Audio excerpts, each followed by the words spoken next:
killings continue unabated in Baringo's death fields in a new wave of attacks sparked by the cold-blood murder of two politicians, Tiaty, a sitting member of County Assembly, and MP Kamama, who was hoping to become the next member of Parliament for Tiaty constituency. Today, 3 more people, including a teacher, were shot dead at Chepkesin area of Baringo North Sub-County. Just yesterday, trigger-happy bandits cut short the lives of a defenseless mother and her 3-day-old newborn by spraying them with bullets. The situation is evidently getting out of control. Hundreds have been displaced in just 4 days of heavy gunfights. The center in Chesirinyon is reportedly the last point inhabited by locals.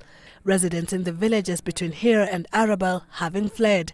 Men now left to stand guard as women and children take refuge in schools that have been closed owing to insecurity. The Kenya Red Cross Society has penetrated the volatile region to help the displaced families with food and other basic needs. But why all this suffering?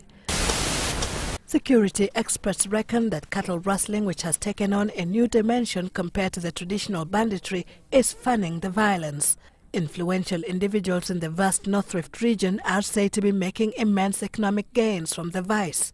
In the process, cattle rustlers have also transformed into militias for hire, hit squads that are now being used to settle political scores, who, if left unchecked, are likely to further mutate into a ragtag army.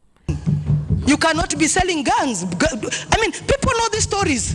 If we know them, you're telling me the NSIS do not know these stories? You're telling me Kaiseri doesn't know? What are you telling Kenyans? Are we serious? Let them take action. Security experts also observe that insecurity deterrence mechanism in the volatile region appears to have collapsed. A key parliamentary organ, the Security Committee that is expected to investigate the attacks, is ironically chaired by Tiaty MP Kamama, who has faced recurrent accusations of having a hand in the spiral of deadly violence in the region.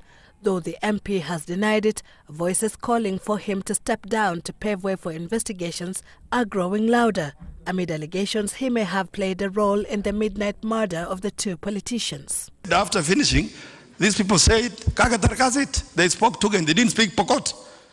Those fellows will record statement. Yeah, they'll record those statements and that is confirmation. Interior Cabinet Secretary Joseph Nkaiseri called for a meeting with the political leadership of Baringo County this evening as plans to conduct forceful disarmament in the area gets underway. Sylvia Chebet, Citizen Business Center.